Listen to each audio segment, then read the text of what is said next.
I want people to dare to dream big. And so I wrote down some of the early dreams that I had had. Okay, here's one that you guys probably don't know of. I've always had a dream of opening a restaurant because I love to cook, and I think I'd have something to share. Another big dream of mine, probably the biggest one, is I would love to be able to buy a ranch. I actually have the ranch in mind. It's actually currently owned by the Girl Scouts out here in Utah. So I don't know if I'd be able to. It's called the Trefoil Ranch, and it's nestled in the mountains. The road dead ends into this ranch, so there's no one that's driving by. It's 120 acres. This is a pie in the sky dream, but I would love to be able to buy the place and have artist retreats there and have people come in and teach plein air painting. That's kind of the painting that I've always wanted to do. I have tons of dreams, but that's one that I would love to do, is to have, groups come in for a week at a time, stay in the cabins, learn how to paint, and basically have a party every week with a different group around art. That's my ultimate dream. Will it ever come true? I'm just wanting to buy the Boy Scout ranch across the street. Shut up, Jake. And do the same thing. Shut your face. So the dreaming big part is the part I have almost a problem with, because I think when people dream too big, they start to over idealize, and then they also don't think about.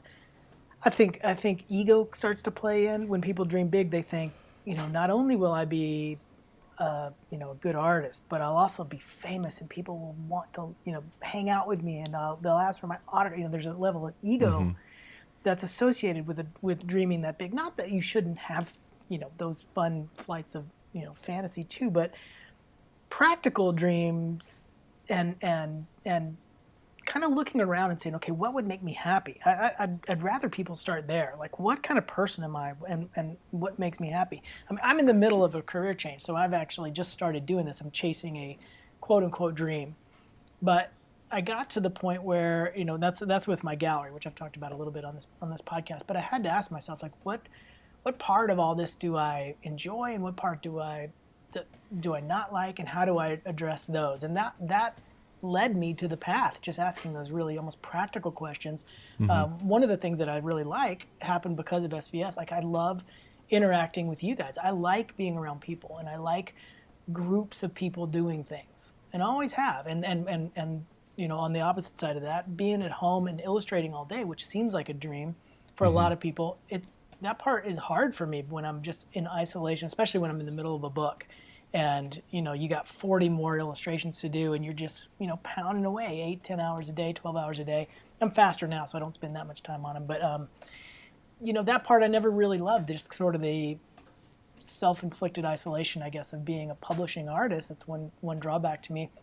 And I started to ask myself, like, when am I happiest making the artwork? And that typically it's just, I come up with an idea. It doesn't have to make sense. I don't have to run it through a bunch of people to approve it.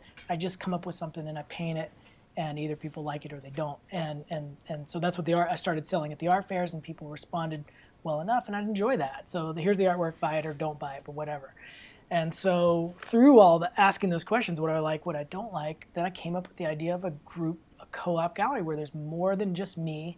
I don't want to just open a gallery by myself, because then I'm in the same boat. I'm just responsible for all of it just by myself. So a co-op where there's a lot of people that are all striving for the same goal. We each help each other and limit the risk and lean into the rewards.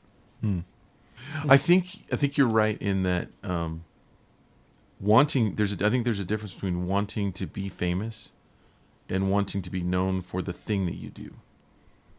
So in other words, like if my goal is I want to be the best artist I can possibly be, and I hope that also brings fame, I think that's a healthier goal than to just want people to worship you for whatever and think that magically your artwork's going to be great. You know what I mean? Like, because I agree with you that some people just want fame and fortune, but they don't want to do the work to get there.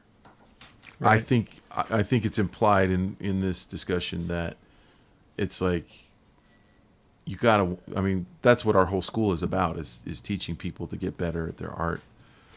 You know, to get really good, and we don't sugarcoat how long it takes and how much dedication it takes and how much hard work it takes.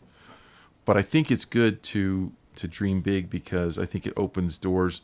I'm a big believer in the idea that was brought out in the film, The Secret.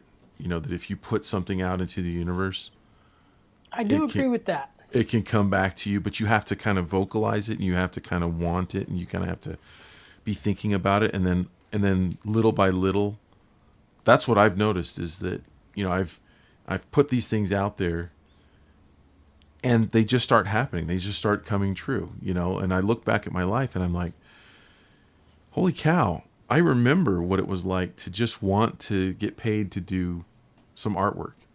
And then that happened. And I remember what it was like to just want to be able to make enough to pay the bills. And then that happened. And then I remember what it was like to hopefully one day get to illustrate a whole book, you know. Well, when you start moving in a direction, things do start happening towards that direction. It's kind of uncanny almost how much that happens. Once you make a decision and say, okay, I'm going to do this thing. Mm-hmm. It's crazy how much things, I mean, like I said, even with this gallery, well, the space comes available that's a perfect spot for that'll accommodate all these people. And then people started signing up for the spaces. And you know what I mean? Everything just started sort of working itself out. Same. And I think your enthusiasm is a big reason why people jumped in. It's why I jumped in. Because I already knew you, but I also know that you don't do anything halfway. And so, you know, I didn't fall for that enthusiasm. That's why Jake's going to miss out and not be famous.